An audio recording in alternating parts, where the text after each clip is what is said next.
Can you hear this back there? That sounds like something. Okay. Aloha. Aloha. Mai ka iloa. Auliloha o ike au ko ma'ane. O lanakila ka uinoa Hawaii o au ke kumunui o ka ho'ike honua ma'ane ma kia hale ho'ike o na inikini America. Aloha everyone and welcome. I'm Doug Herman, Senior Geographer here at the National Museum of the American Indian. And it's great to see you all here. Very, very excited to have our special guest today, Liko Martin and Laulani Teale, to share the aloha and the ambassadors of Pono for the Hawaiian Nation.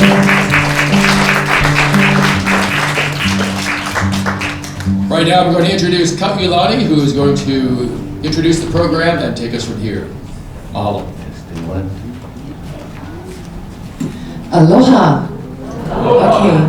And we all say aloha, but the correct way to say hello is aloha amakea kako. Good afternoon, everybody. Aloha to you. Mahalo nui, Doug.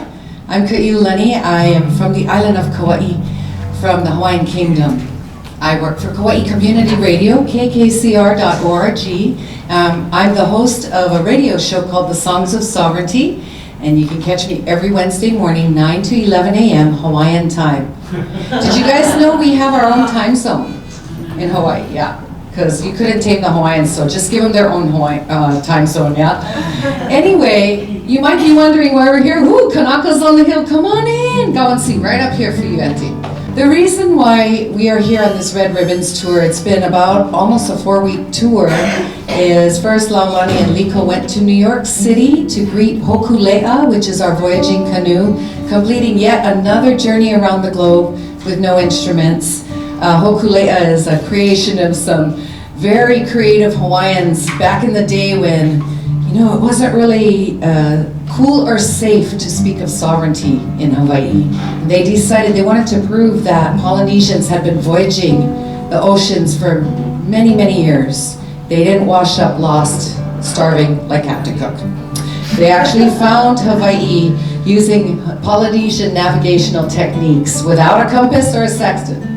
So you can check them out on PolynesianVoyagingSociety.org if you want more information about that. And I believe Hokulea is still in New York City. Yesterday morning we went to the Department of State and Liko refiled Queen Liliuokalani's red ribbon letter, which she filed 119 years ago to the day. And it's her official protest letter against the annexation of the Hawaiian Kingdom. In 1893, a group of sugar plantation owners, aided by the US military, staged a coup d'etat, held the queen at gunpoint, pointed guns on the palace in the city of Honolulu, and essentially said to her, "You give us your throne and your kingdom, or we'll just kill all of your people." Of course, she had no choice. So she got off the throne under protest and began her protest against the illegal overthrow and theft of her nation.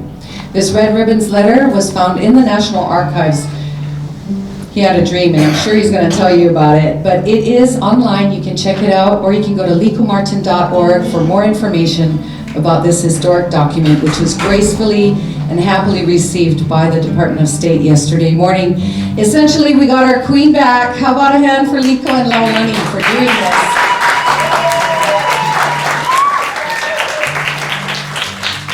Many of you wonder why we might be here performing at the Native American Museum. The Department of Interior is busily trying to create a Native American tribe out of the Hawaiian people and give us federal recognition, essentially turning us into a tribe. The problem with that is 90% of the Hawaiian people favor deoccupation of Hawaii and complete independence so that we can be the global peace center of the planet like we wanted to be back when she filed this letter. So, I don't think you're going to be seeing our flag in that row of flags. There's too many of us that want complete freedom for the Hawaiian people.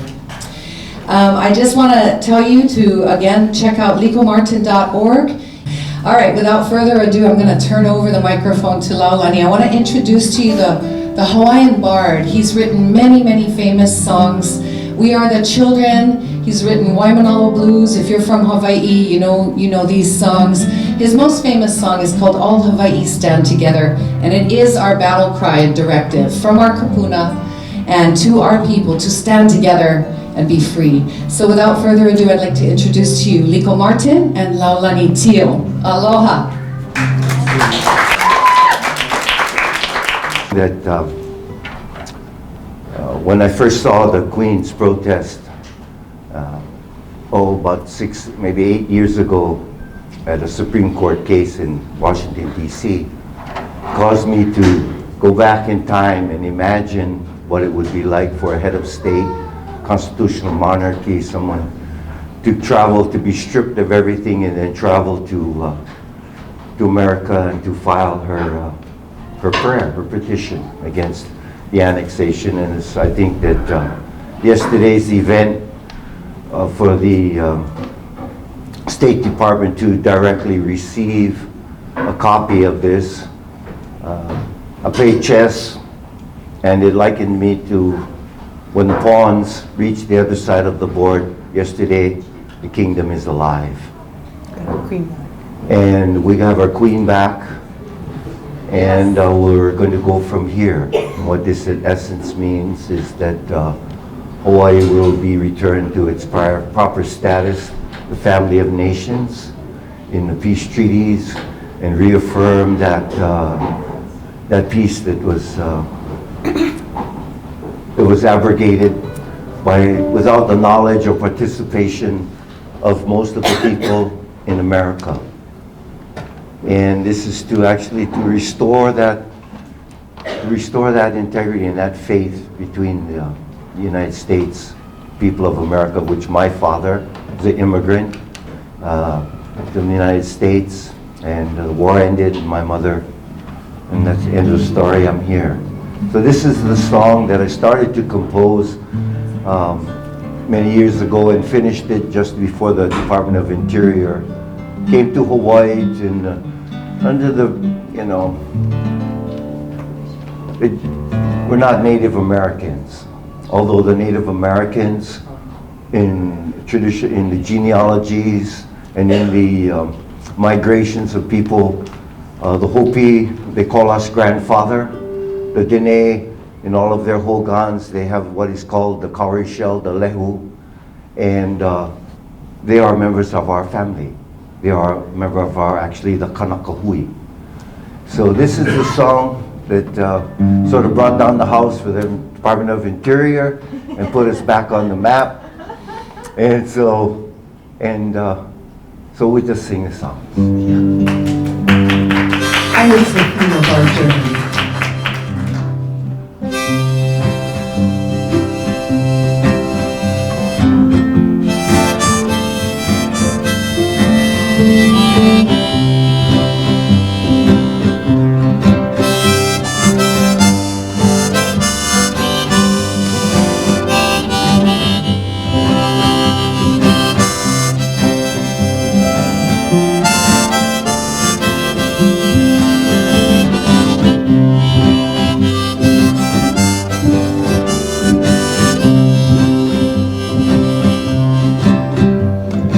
So it was a woman's love, it saved us from the fire, told her people standing down would mean their survival, climbing down from her throne. Aloha to the choir, took a train across America to lay our story down. To the people of America, she prayed that they would find inspiration and heart's compassion for the peace of all mankind. To lift the curse that's held us under wars of wanting for profit and plunder, behind the truth and clouds thereunder, and prisons full of sons and daughters. red ribbons dangling from her hair. Red ribbons, I can see them everywhere. Red ribbons, won't you take me there? Oh, red ribbons everywhere. She did stand upon this land, at home on the range, where few have heard her prophetic words and message that she gave, that one day they will rise again, sons and daughters of Hawaii, and there'll be red ribbons everywhere. Red ribbons dangling from her hair. Red ribbons, I can see them everywhere. Red ribbons, won't you take me there? Oh, red ribbons everywhere. She wanted safety for her people, shelter from the storm, wanted to protect the land from the hands of a greedy horde, and through the snow and icy embers, up the stairs to see if justice lives there, for those red ribbons that she wore.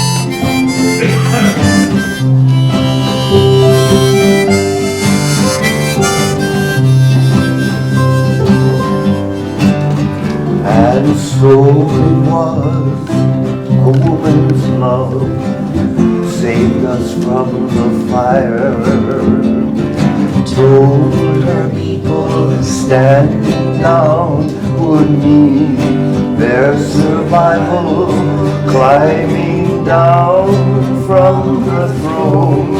Aloha boy to the choir, took a train across America to lay our story down. Red ribbons dangling from her hair. Red ribbons, I can see them everywhere. Red ribbons, won't you take me there? Oh, red ribbons everywhere. There'll be red